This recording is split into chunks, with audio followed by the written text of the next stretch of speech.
Welcome back kaibigan, eto bigyan ko lang po kayo ng mabilis na balita kay Kai Sotto at JJ Mandakit. Si JJ kasama po pala ang mga anak ng mga sikat na NBA players sa Team USA training camp. Napakadaming anak ng NBA players.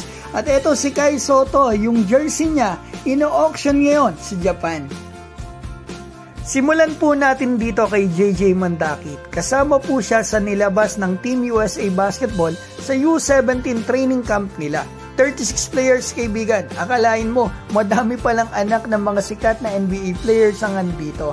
Ito yung pangalan ni JJ sa listahan. Kasama po niya si Kian Anthony, anak po yan ni Carmelo Anthony. Cameron at Caden Boozer, anak po yan ni Carlos Boozer. Bryce James, anak ni LeBron James. Ito, Elijah Arenas, anak po yan ni Gilbert Arenas. At ito yung last pang-anim, si Taj Arisa, anak po ni Trevor Arisa.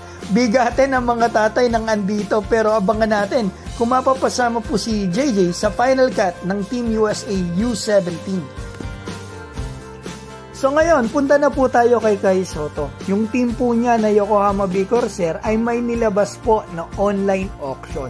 At isa po sa items nila ay Kai Sotto autograph jersey. Ang starting bid mga kaibigan nung inopen nila ang bidding kahapon ay 10,000 yen. At isang araw ang nakalipas kaibigan, 31,500 yen na ngayon. At nantignan ko po ang bid history. 11 bid na pala kaibigan sa jersey ni Kai. 3 tao ang talagang naglalaban dito sa jersey ni Kai.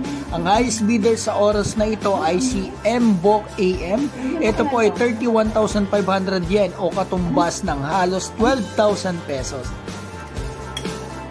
So yan mga kaibigan ng aking mabilis na video. Para sulit ang pagdaan mo, bibigyan ko kayo ng isang rumors o talagang may chance na mangyari. May nadidinig kasi ako na rin sa bando, posibleng mapunta sa Division 1 ng Japan League. So yan, abangan natin kung Division 1 or Division 2 mapupunta si Ren sa bando. Mga kaibigan, mag-comment na po kayo sa baba at babatiin ko lang po si Kuya Raul Ramos, Realme, Ann Kimochi, Justin Platino, Kamikaze, Filipino Official, Ruel Basadre, Ronman, Dionisio Rupo, Arthur Publico, THT, Dodong Joseph New Zealand, Arnold Magday New Zealand din, Joey Del Mundo, Tarokmet TV at PJ Manso. Maraming salamat po sa inyo.